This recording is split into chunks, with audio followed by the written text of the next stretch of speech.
այս մարդիկ իրավունք չունեն պահանջելու, թե գործընթացը ինչ տեղում է, այդ ինչ ձև է, այդ ինչ վերաբերմունք այն մարդկանց նկատմամբ, որոնք որ վշտի մեջ են եւ փոխանակ կարեկցանքի, սփոփանքի եւ ի վերջո այդ ուղղությամբ աշխատանքներ տանեն, մի հատ էլ նոր տեղեկանում ենք, ես նոր իմացա եւ մոտեցա ծնողներին, որ ծնողներից երկուսին բերման են ենթարկել, տանում են կալանքի Աջափնյակի դատարանում, դա կապված է, ասում են, պաշտպանության նախարարության մոտ ինչ որ ընդհարում է տեղի ունեցել, այդ ընդհարման գործով ապշեցուցիչ մի բան է։ Չնայած սրբազաններից հետո եւ այս դեպքերից ինչ որ տեղի ունեցավ, երբ որ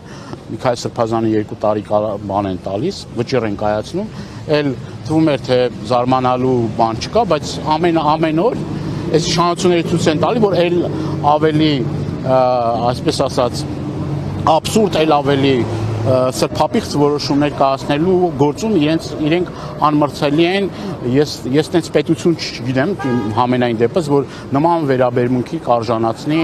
թե որդեկորույս ծնողներին, թե անհայտության մեջ գտնվող ծնողներին, այսինքն դա ինչ է նշանակում, սենց ես խոնարհում ծնողները, այդ է քո խոնարհումը ծնողների առաջ, օրը մեկին բանտարկելով, օրը մեկին անազատության մեջ պահելով, դրանով է դրսևորվում քո հարգանքը, դու տենց ես հասկանում հարգանքը, այսինքն անդադ կեղծ ծնկի գաց ու հերթական ծնողին տանես անազատության մեջ։